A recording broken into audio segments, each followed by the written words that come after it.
Hello, everybody, and welcome back to GC 365. We are on day 245, and today is September 2nd.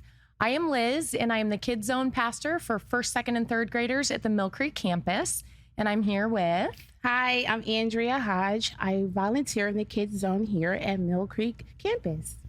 Yeah, so I inherited Andrea when I took over Kids Zone, and I asked her to do this reading with me because she seems like somebody that I really wanted to get to know.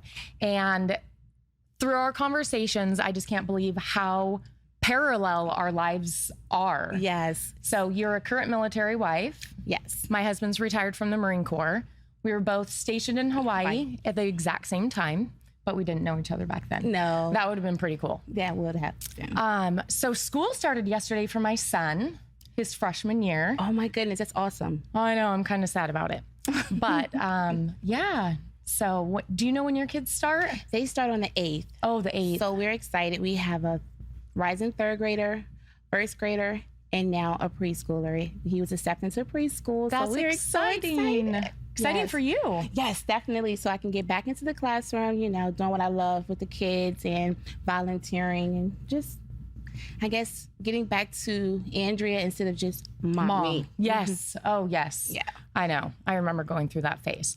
Okay. So we are starting in Ecclesiastes 1. We read 1, 2, and 3. Yes. So at first, when I started reading Ecclesiastes 1, I found it kind of difficult to understand. There was a lot of hopelessness and despair Yes. that you read about. But I also, one thing that I took a note on says, but then it also shows the foolishness of a life lived without an eternal perspective, which is life in heaven.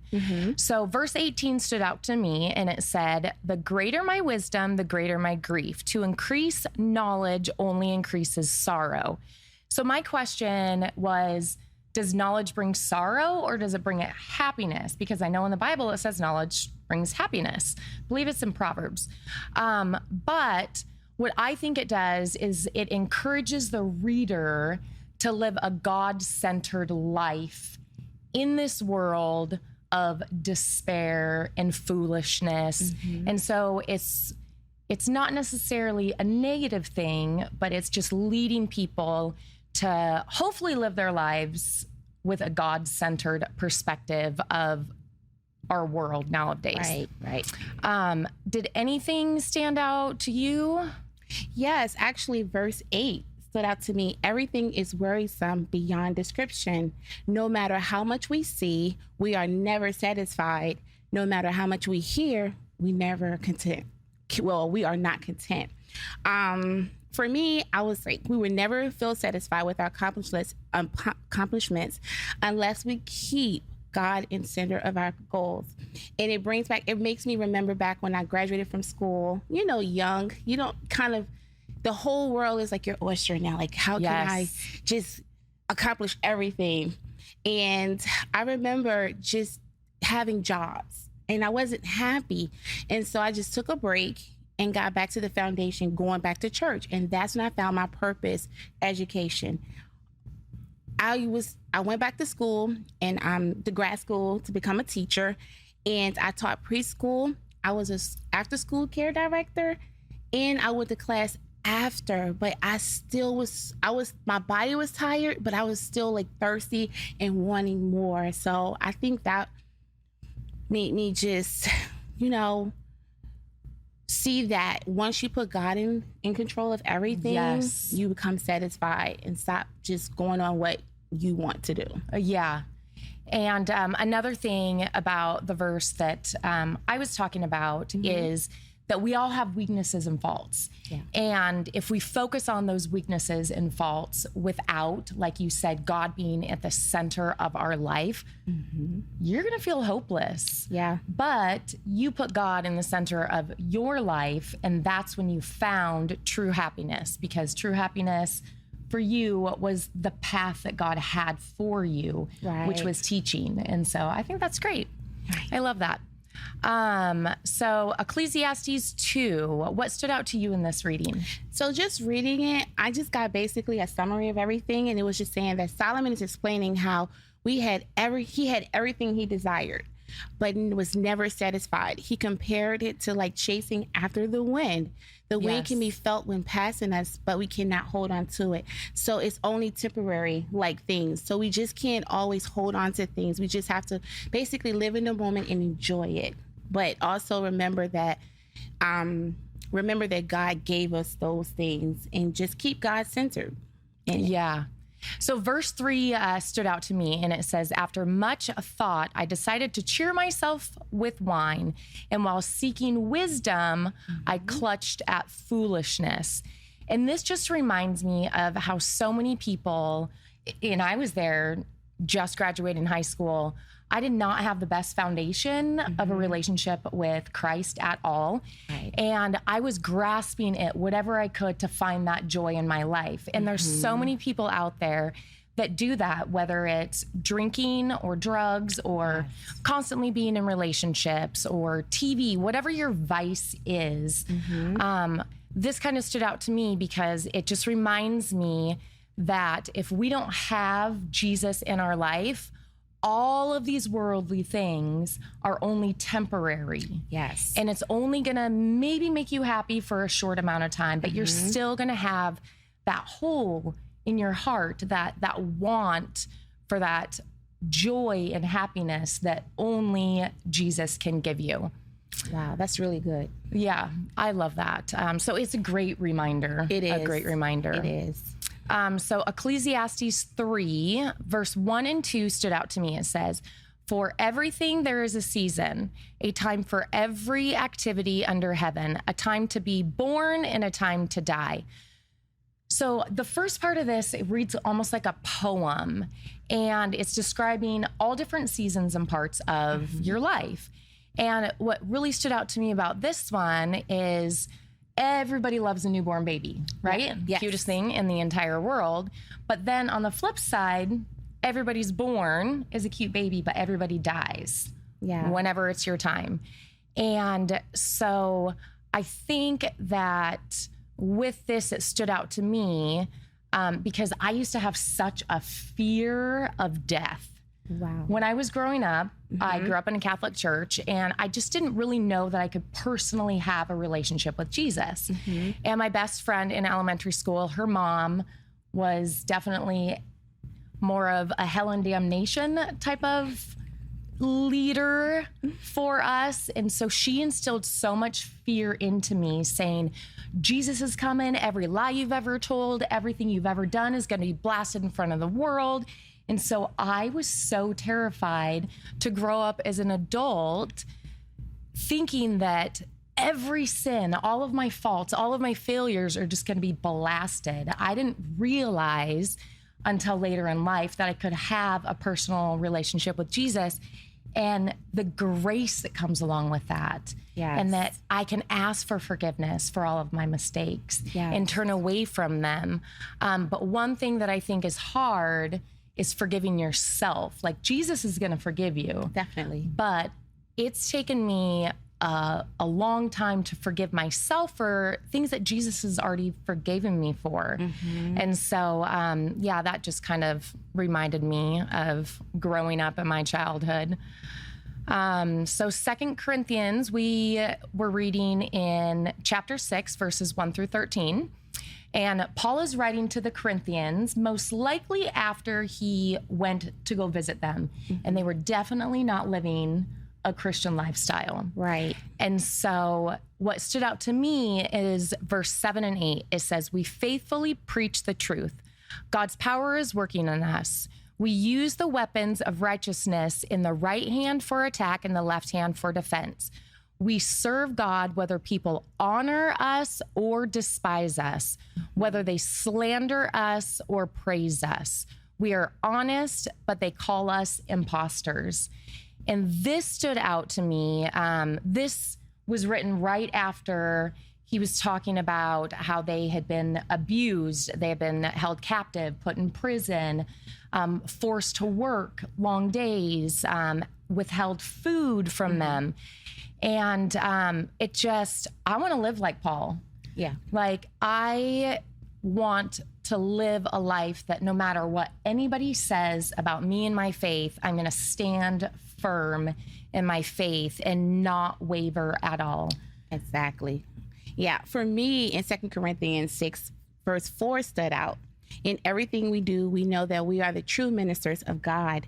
We patiently endure troubles and hardships and calamities of every kind. Of course, we all go through our struggles through life, but I always think about how the Bible reminds us that he's the same God that brings us through the mountains and, take us through the valleys and our mountaintops. And it's a lot of songs that remind us about that. And there's a saying that says, life isn't about waiting for the storms to pass. It's about learning how to dance in the rain. While we are dancing through the storm, this is when we are telling God and we're celebrating, like, we know we're trusting you, that we are victorious. Yes. So we have this. So I really love that. And especially right now with me being a military spouse, we were supposed to be moving within 2 weeks. And my husband got orders that the family is not going, but he is. So now with me, I'm like, oh goodness, here comes trouble. But I say, you know what? It's not always going to be daisies and flowers. Yes. However, during the times that we have trouble, we're going to endure it. I'm going to dance and celebrate and just wait until he comes back to the family safely. Yes. Yeah. Having your husband gone for long periods of time is always difficult. But one thing that I realized, my husband was deployed 2 of the 3 years that we lived in California when we were stationed at Camp Pendleton. And that's when I grew my faith the most. I got plugged into a church and I felt like God really took that time while I was alone with the kids to work on me and work on my faith and growing my baby faith that I had at that time into something much larger. So have you ever been called holier than thou or a Jesus freak or anything like that? Well, with my personality, no, because a lot of people, because I'm always the fun one, the party one. So when I say things, it's just like, I can't believe she's the one that goes to church, but it's not like a Jesus freak yet, because a lot of my friends, they were already there. So just to see me now in the church and being involved is kind of, I guess, comical to them. Yeah. I've run across that a few times. Oh, really? Yes. We had just moved to a new base and I was so on fire for telling everybody about Jesus. And I didn't do it in a pushy way, but there was always those moments in conversations to where I had the opportunity to share about Jesus's love. And I remember my neighbor at one point in time would introduce me as Liz, the Jesus freak. Oh, wow. I know it. I don't know if she meant it in an endearing way or not, but we're going to say it was endearing. Yeah, I'll say it's endearing. You're the Paul. Yes, there I you was. Go. Paula. Yeah, at that season of my life. Yes. So then we move on to Psalms 46, verses 1 through 11. And verses 1 and 2 stood out to me. And did that stand out to you as well? Yes. Yeah. So verses 1 and 2 say, God is our refuge and strength, always ready to help in times of trouble. So we will not fear when earthquakes come and the mountains crumble into the sea. Let the oceans roar with foam. Let the mountains tremble as the waters surge. So when I was reading this, I was just thinking about different times of my life that could represent an earthquake or a mountain crumbling. And the most recent one, to some people, it might not be that big of a deal, but my daughter just graduated and she moved 2 states away. Wow. I was fine at graduation. My son even asked me, Mom, why aren't you crying? And I was just so excited and on fire for her to move on with this chapter of her life. But the closer it got to her leaving, man, I had to rely on God and lean on God. And I have shed so many tears, which I'm trying not to right now. But life is just so different. And I'm not going to have that person that comes in my room at night and lays on my bed and tells me everything that her and her friends did throughout the day, or that offers to buy me coffee when she's out and stuff like that. So I know it's a different season, but that's my most current, and I've really prayed hard about it. And I know that she has a strong faith. Yes. Very strong foundation, and I know she's going to do great in whatever she does, and she'll move mountains. She won't crumble them, but my mama heart still kind of hurts, and so I've been leaning on God a lot lately with that. What stood out to you in Psalms? Psalms 46:10. Be still and know that I am God. I will be honored by every nation. I will be honored throughout the world. I always just use part of that verse, be still and know that I am God, because I'm a busybody. I'm always going from 1 to 100, just moving, just doing things.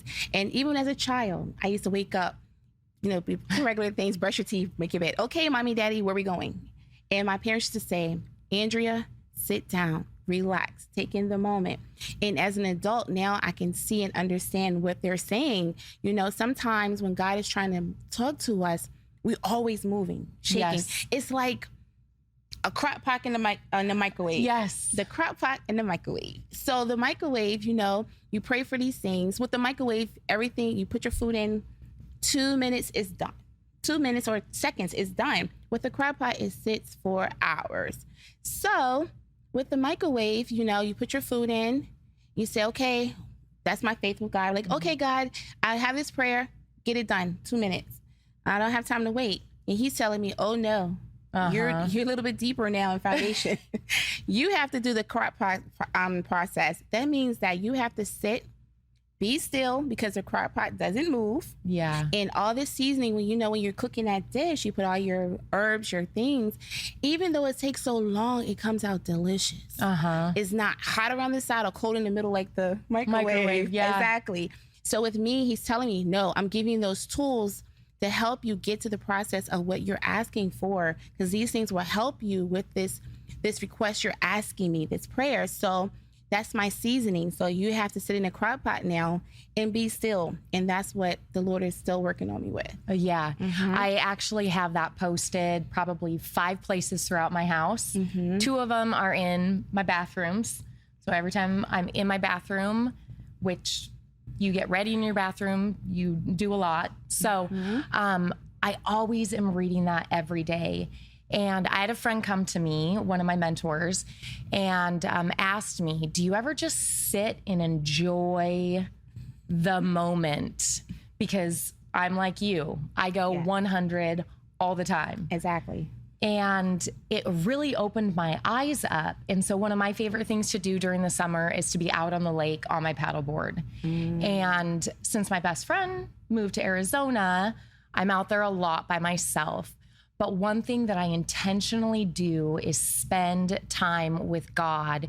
And I just spend time in that moment.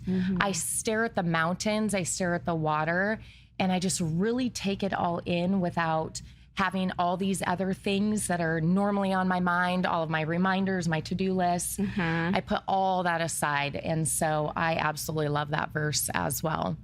Yes. Do you do anything to be silent? Do you have any special thing that you like to do that helps you to be still? I'm still working on that. Still working on it. Maybe I'll take your paddleboarding sometime. That'll be be great. Peaceful out there. Okay, so we're wrapping up with Proverbs 22:15, and it says, a youngster's heart is filled with foolishness, but physical discipline will drive it far away. And when I read this verse, it reminded me of when my daughter, that now no longer lives in my house, just graduated. When she was in, I believe it was 2nd or 3rd grade, your kids write this Mother's Day thing. Like, my mom is 10 feet tall. My mom weighs 5 pounds, whatever they do. Right. And it's really cute to read. But the one thing that stood out to me, and I saved this, was it said, I know my mom loves me because, and my daughter wrote, she disciplines me. because from a very young age, you have to correct your children. They're not going to know how to live their life without those boundaries and that correction.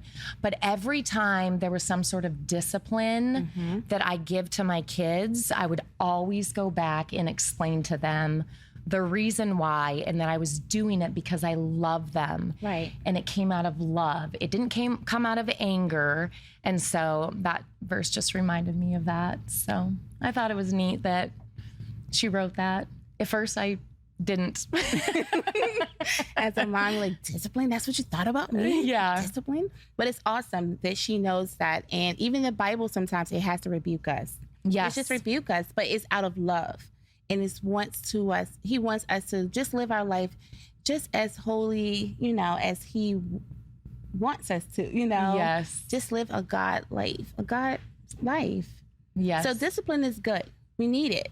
Because I noticed, like, in the classroom, when you have some kids who you could tell, not talking about some moms, but their discipline is a little bit different, but they're like kind of all over the place. But when you give them some type of structure, just out of love and letting them know, like, oh, come on, let's sit down, let's try this, they love it. Yes. And kids will respond well to discipline. Yes. Yeah. Unfortunately, they don't realize that they need it. Yes. But when they get older, they're appreciated. Yes. Yeah, definitely. Although I've never had my daughter once say, thank you for disciplining me. That's funny. I never told my parents that either. I've never told my mom that either. Okay, so we will end on that note. Thank you all for joining us today, and thank you so much for joining me. Thank you for having me. Of course, and we will see you guys tomorrow. Have a good one.